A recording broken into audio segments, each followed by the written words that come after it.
Boris Johnson faces the outrage of MPs of all party colours today as he struggles to move on from a row over allegations of Tory sleaze. A 3-hour emergency debate will take place in the House of Commons today for MPs to debate accusations of government corruption. Labour leader Sir Keir Starmer is demanding the Prime Minister answer, apologise and act over the claims that have engulfed Downing Street over the past week. The Liberal Democrats, who secured the debate, have called for a statutory public inquiry into Mr Johnson's administration. Last week the Tories attempted to block an immediate 30-day Commons suspension of the MP Owen Paterson despite him being found to have broken Parliament rules. The Prime Minister has since also faced renewed pressure over whether holidays in villas provided by friends were properly declared, and how the refurbishment of his Downing Street flat was funded. Even Conservative MPs have been left furious with the actions of Number 10, fearing it will damage the public's trust in the Tory party. Over the weekend, Mr Johnson's personal approval rating slumped to its lowest ever level.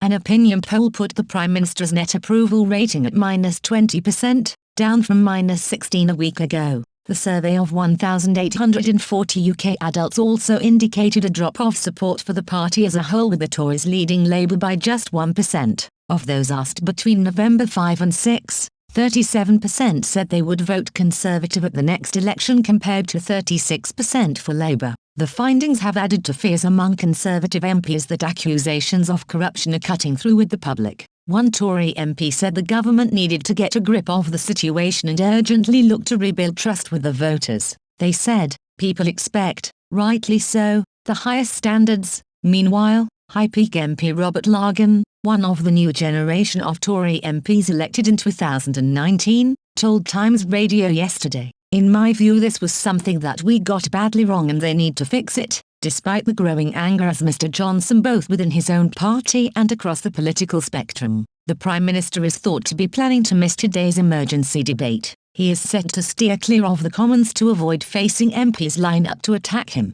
Ahead of today's debate, Sir Keir Starmer said, "Boris Johnson needs to attend this debate, answer for his mistakes, apologise to the country and take action to undo the damage he has done. The country is yet to hear a word of contrition over his attempts to create one rule for him and his friends and another for everyone else. He must now come to the House and say sorry." Defending Mr Johnson's plans to avoid the emergency debate this afternoon, Cabinet Minister Marie Trevelyan said the Prime Minister has many other issues to be getting on with. She told Sky News, "He will no doubt, as we all do, have the House of Commons on in his office as he's dealing with many other issues that only our Prime Minister can deal with. He will get a briefing of the key issues raised by colleagues from across the House later on. I believe that the leader and other ministers will be well placed to take the dispatch box this afternoon." The emergency debate will take place at 3:30 p.m. this afternoon.